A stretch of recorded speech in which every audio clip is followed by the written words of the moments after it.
International relations میں بین الاقوامی سفارت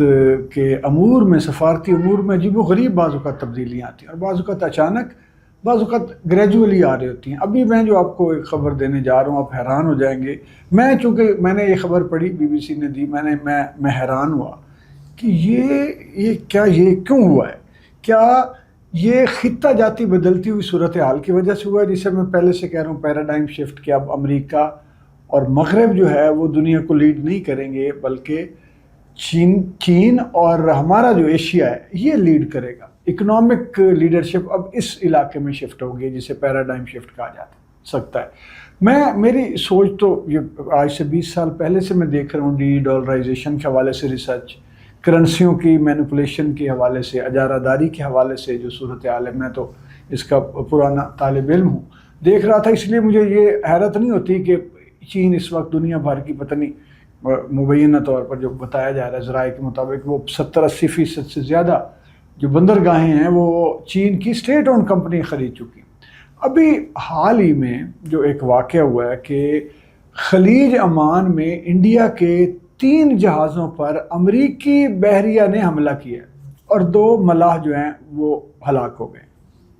جس کی وجہ سے اب دہلی اور واشنگٹن کے درمیان سفارتی تناؤ جو ہے وہ ایسے واضح نظر آ رہا ہے، چھپائے جانے کے باوجود۔ قصہ یہ ہے کہ خلیج عمان کے ساحل کے قریب ایک آئل ٹینکر انڈیا کا، اس پر امریکی بحری کارروائی میں 2 انڈین ملاحوں کی ہلاکت کے بعد صورتحال اب جو ہے سفارتی وہ مزید سنگین ہو گئی ہے، کیونکہ انڈیا نے امریکی سفیر، جو قائم مقام سفیر، ان کو بلا کے اپنا احتجاج ریکارڈ کرایا۔ یہ بدھ کے روز کی بات ہے ابھی جو گزرا ہے، کہ امریکی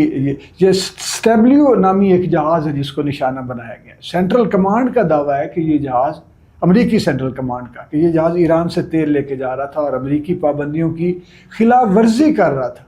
تاہم اس کارروائی میں 2 انڈین ملاح ہلاک،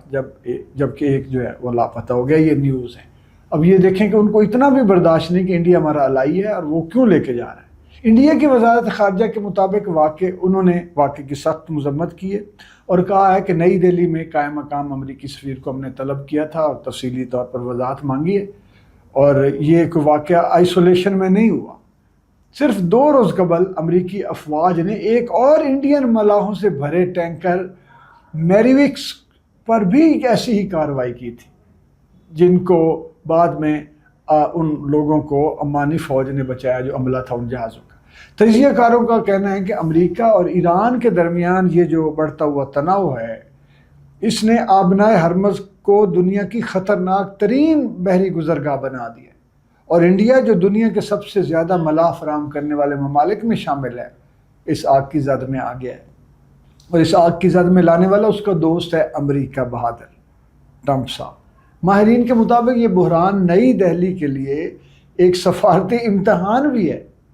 ایک طرف امریکہ کے ساتھ گہرے ہوتے دفاعی تعلقات، معاہدے، دوسری طرف اپنے شہریوں کی سلامتی اور علاقائی تصویراتی خود مختاری، کہ جی آپ کو اجازت ہے کہ نہیں ہے یہاں سے تیل ادھر سے شفٹ کرنے کا، ایران کے ساتھ اپنی ضروریات پوری کرنے کا، اپنے ملک کی ضروریات پوری کرنے کا، کیا ہے آپ کو اجازت ہے؟ کیا امریکہ کے ساتھ آپ کے ریلیشن جو ہیں وہ آپ کو، بھارت کو اتنی خود مختاری دیتے ہیں کہ وہ اپنی ضرورت کے لیے ایران سے تیل لے لے، یا اپنے مفادات کو، وہ بھی مفادات جو جارحانہ اور جنگی عزائم پر مبنی ہیں، وہ ترجیح دیتا ہے امریکہ؟ تو یہ جی دونوں ممالک کے تعلقات کی صورتحال یہ ہے، اور میرا اپنا ذاتی تجزیہ یہ ہے کہ اس طرح کے واقعات انڈیا کو امریکہ سے توڑیں گے اور چین کے قریب کریں گے، اور وہ جو خطہ جاتی جو اس وقت شفٹ ہو رہا ہے، پیراڈائم شفٹ ہے اکنامک کا، اور جو نیا ٹرانزیکشنل جو ورلڈ آرڈر ہے، یہ اس کو مزید مضبوط کرے گا۔ فرحت عباس شاہ، ریڈیو سنو، FM 89.4 لاہور۔